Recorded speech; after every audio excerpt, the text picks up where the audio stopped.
Syaitan teman-teman sekalian ingin mengalihkan ketergantungan seorang manusia kepada Allah Tuhannya, kepada dia. Dan syaitan memiliki dua pintu utama untuk masuk ke manusia. Ada pintu-pintu lain, tapi dua pintu utama. Yang pertama, marah. Yang kedua, takut. Marah, di sebuah hadis Bukhari dijelaskan ada dua orang sahabat bertengkar sampai wajah mereka memerah. Kata Nabi SAW, saya tahu kalimat, kalau keduanya mengucapkan akan hilang marah dari mereka. Kata ada sahabat di sebelah Nabi SAW berkata, apa itu ya Rasulullah? Kata Nabi SAW, kalau salah seorang di antara mereka atau keduanya membaca, A'udzubillahi samii'il 'alim minasyaitonir rajim. Saya berlindung kepada Allah yang maha mendengar dari syaitan yang rajim. Apa itu rajim? Indonesia terjemahkan terkutuk. Kalau saya masih punya terjemahan berbeda nih. Rajim itu dari kata-kata rajam, dilempar.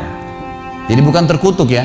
Makna ulama mengatakan dalam tafsir ar-rajim artinya adalah kalau kita membaca satu kali isti'adzah, Allah utus malaikat untuk memanah syaitan yang sedang menggoda kita dengan panah-panah api.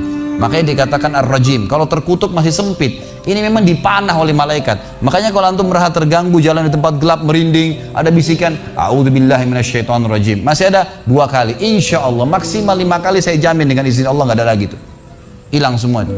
Karena malaikat datang, bukan tugas kita, nggak usah repot-repot, manusia khalifah, nggak usah repot-repot lawan syaitan, udah malaikat tugasnya gitu kan. Allah kasih malaikat tidak tidur, tidak capek, kuat, bisa lawan mereka, bukan tugas kita. Baca a'udzubillahi minasyaitonirrajim, selesai. Yang kedua teman-teman, saya tidak bahas terlalu banyak masalah emosi, tapi yang jelas ini pintu syaitan. Makanya Nabi SAW mewasiatkan kepada seorang sahabat laki-laki yang datang, ya Rasulullah wasiatkan saya, kata Nabi, la taghdab. Apalagi ya Rasulullah, la taghdab, 3 kali, la taghdab, jangan kau marah, jangan kau marah, jangan kau marah. Orang yang emosional dikuasai oleh syaitan.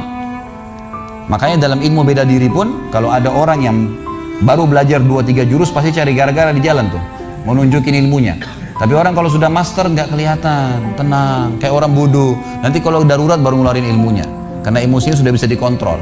Jadi orang kalau masih bisa ngontrol maka makin luar biasa. Makanya Nabi SAW mengatakan dalam hadis Bukhari, laisa sur'atu bil ghadab. Bukan emosi itu dilihat dari, bukan keperkasaan, kedewasaan, kebijaksanaan dinilai daripada marah-marahnya orang. Emosinya banting pintu, suaranya yang besar. Walakinna sur'atu, tapi keperkasaan dinilai mammalaka nafsa indal ghadab, siapa yang bisa mengontrol dirinya pada saat emosi. Justru itu dia puncaknya di situ. Yang kedua yang saya ingin titik beratkan teman-teman sekalian, dan ini yang paling banyak di Indonesia dimasuki oleh syaitan, didukung juga dengan media-media syaitan. Masalah pintu takut. Takut. Kenapa dukun-dukun itu kalau kita masuk ke tempatnya selalu gelap, ada tengkorak, remang-remang? Karena antum harus takut dulu. Kalau ada rasa takut bisa dikuasai sama dia, tapi kalau tidak takut gak bisa. Orang yang mau dihipnotis, kalau akidahnya benar gak bisa dihipnotis tuh, syaitannya gak berani.